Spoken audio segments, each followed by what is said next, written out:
Selamat sore Bapak, perkenalkan nama saya Roswita Septiani Kadur dengan NIM 17030308082 dari kelas B semester 7 jurusan Sosiologi Fakultas Ilmu Sosial dan Ilmu Politik Universitas Nusa Cendana Kupang. Baik, pada kesempatan ini saya akan menjelaskan review buku kelima dengan judul Sains dan Teknologi dalam Masyarakat. Baik, saya akan mulai ke slide yang pertama.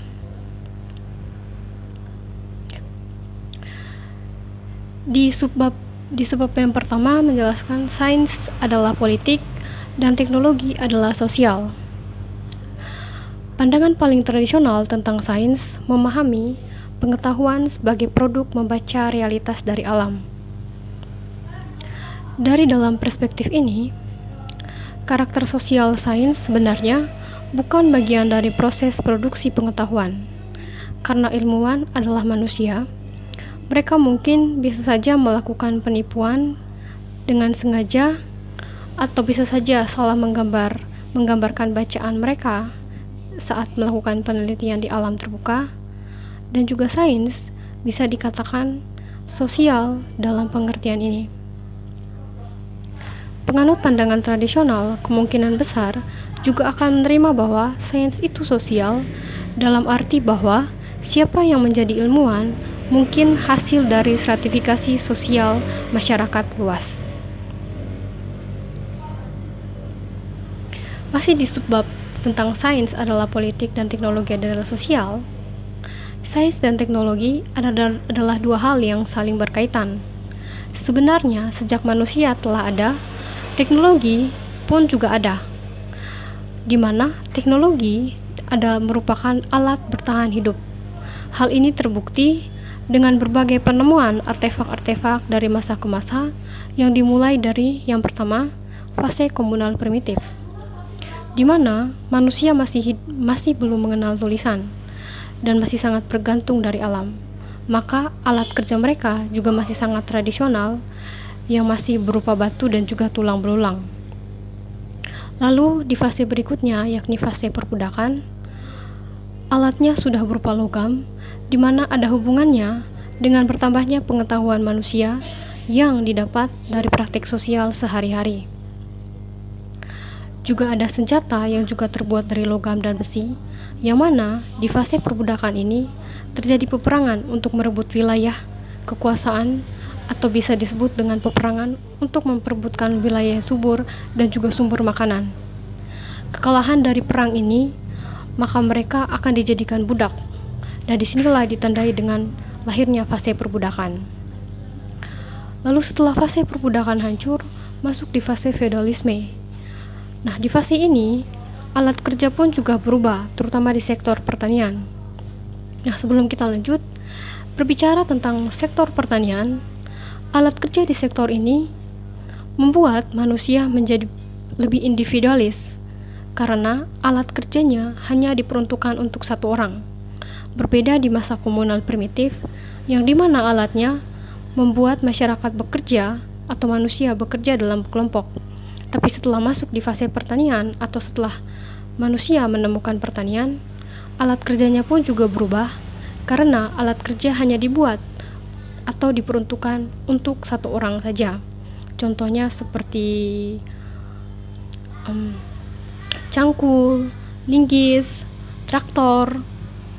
Itu adalah alat kerja yang hanya bisa digunakan oleh satu orang. Itu sebabnya kenapa di fase atau di pertanian, petani lebih dikenal sebagai orang yang bekerja secara individual karena memang alat kerja yang membuat pekerjaannya seperti itu.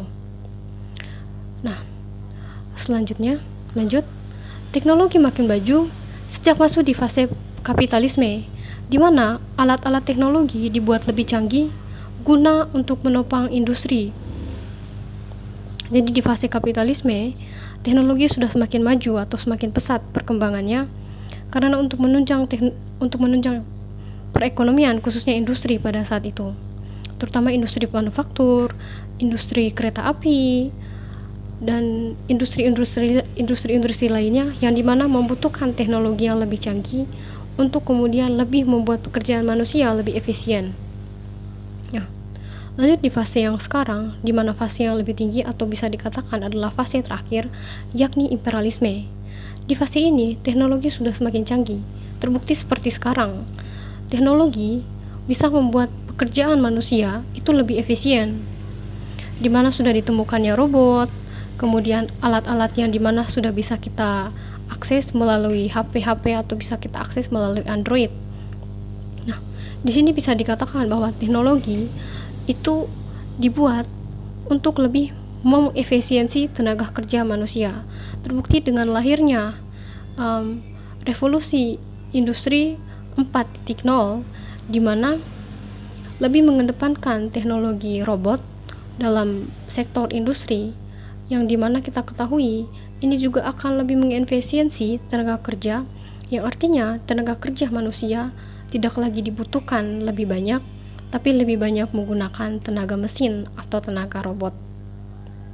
Nah, bicara tentang fase imperialisme ini, teknologi yang semakin canggih guna untuk menopang industri yang terus berkembang, khususnya di industri persenjataan, di mana industri ini adalah industri yang akan terus membuat imperialis terus bisa menancapkan dominasinya di berbagai negara di dunia. Selanjutnya, sedangkan sains telah ada di fase pertama, yakni komunal primitif, di mana kaum perempuan telah berhasil menemukan cara bercocok tanam atau yang kita sebut dengan pertanian, di mana bercocok tanam adalah untuk menyelamatkan komunalnya yang saat itu sedang kekurangan sumber makanan, terutama hewan buruan. Dari sinilah cikal bakal teknologi pertanian bermula.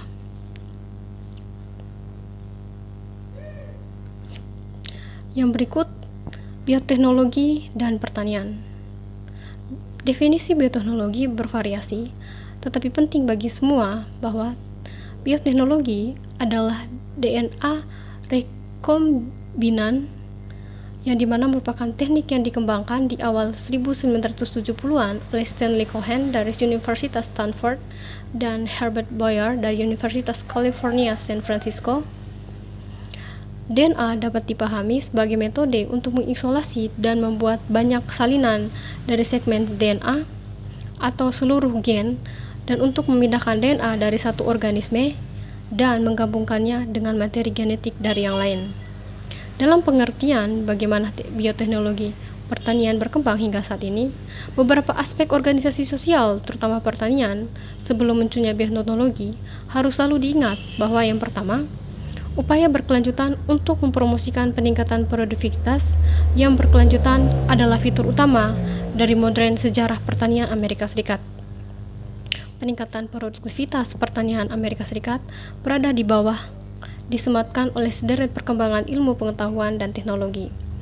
Gabungan dengan perkembangan dalam pemulihan tanaman, bahan kimia, pertanian diperkenalkan periode setelah Perang Dunia Kedua secara substansial meningkatkan pertanian akibat setelah terjadinya Perang Dunia Kedua. Dari perspektif sosiologis, isu sentral yang diangkat oleh HRC adalah kontrol. Siapa yang mengontrol benih, dan dengan demikian praktik pertanian. Maka ada dua cara yang dilakukan oleh HRC. Yang pertama adalah pada periode sebelumnya, petani mungkin telah memilih tanaman dan teknologi pengendalian hama. Dengan kedua, HRC datang sebagai satu paket, dibeli dari satu perusahaan. Yang kedua, HRC seperti yang telah saya catat, teknologi yang dipatenkan atau petani harus memiliki lisensi untuk menggunakannya. Secara tradisional, petani menanam benih, dan kemudian mereka akan menabung bagian dari benih mereka untuk ditanam di musim berikutnya. Namun, ada satu perusahaan di Amerika Serikat yakni Monsanto mewajibkan petani yang membeli benihnya untuk menandatangani kontrak, yakni melarang mereka untuk menyimpan benih dari panen untuk ditanam di masa yang akan datang. Nah, untuk mencegah petani menyimpan benih secara ilegal, Monsanto kemudian mengembangkan apa yang disebut dengan strategi divide and conquer. Nah, dengan strategi ini, mereka menggunakan kekuatan ekonominya yang telah proporsional untuk memaksa petani untuk mematuhi peraturan perusahaan. Sementara menyimpan benih mungkin merupakan praktik tradisional, maka Monsanto memiliki nilai-nilai hukum kekayaan intelektual yang diterima secara luas. Praktik ini kemudian membuat petani tidak bisa membuat benihnya tersendiri. Karena apabila dia membuat benihnya sendiri, maka itu akan melanggar hak kekayaan intelektual yang dimiliki oleh perusahaan-perusahaan besar seperti Monsanto. Nah, saat kemudian petani membuat benih yang baru guna untuk menunjang sektor pertanian dan juga untuk mengurangi biaya produksi akibat benih-benih yang dijual sekarang itu sangat mahal, maka salah satunya adalah dengan memproduksi benih yang baru. Tapi ini akan berdampak pada tindakan kriminalisasi karena akan dianggap melanggar hak kekayaan intelektual dari perusahaan-perusahaan pembuat benih pertanian. Nah, yang berikut. Monsanto sebagai perusahaan bioteknologi pertanian milik Amerika Serikat menggunakan kekuasaan melalui pemerintahan Amerika Serikat dengan membuat program baru dalam sektor pertanian, yakni FTAs, Free Trade and Investment Agreements, sebuah program yang dikeluarkan oleh WTO untuk mengurangi beban krisis yang akut dengan cara menciptakan perdagangan yang bebas atau yang sekarang kita kenal dengan neoliberalisme. FTA dan lainnya akan menyediakan dan memberikan perlindungan atas hak keuntungan bagi perusahaan untuk terus melakukan perampasan tanah secara masif di Asia, khususnya di Asia Pasifik, termasuk Indonesia. Program ini pun akan mengakui tentang hak kekayaan intelektual yang mana akan memiskinkan kaum tani, di mana kaum tani yang menemukan bibit baru akan terhalang akibat program ini.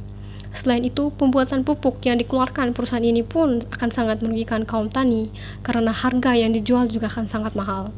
Nah, pupuk-pupuk yang dibuat oleh perusahaan-perusahaan ini pun juga akan merusak tanaman-tanaman pertanian karena kita ketahui bahwa pupuk yang mereka buat merupakan pupuk kimia yang dimana akan terus dirubah dengan teknologi terbaru yaitu bioteknologi, dimana akan mempercepat pertumbuhan tanaman yang dimana itu akan terus menyedot unsur hara dari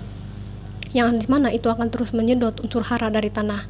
Jadi jangan heran bila tanaman-tanaman yang kemudian sudah disemprot oleh bahan kimia, maka tanah itu akan kehilangan kesuburannya. Lanjut.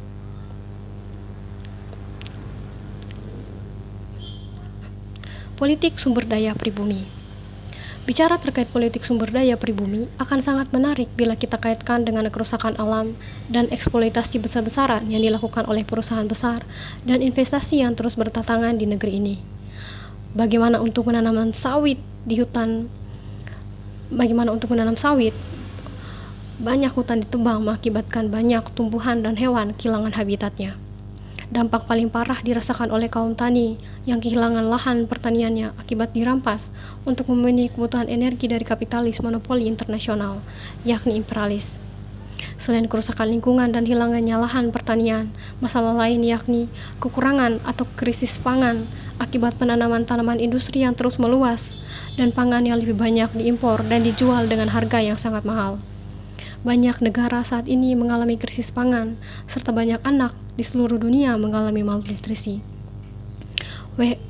FAO menyebutkan hampir 70% manusia di seluruh dunia mengalami malnutrisi karena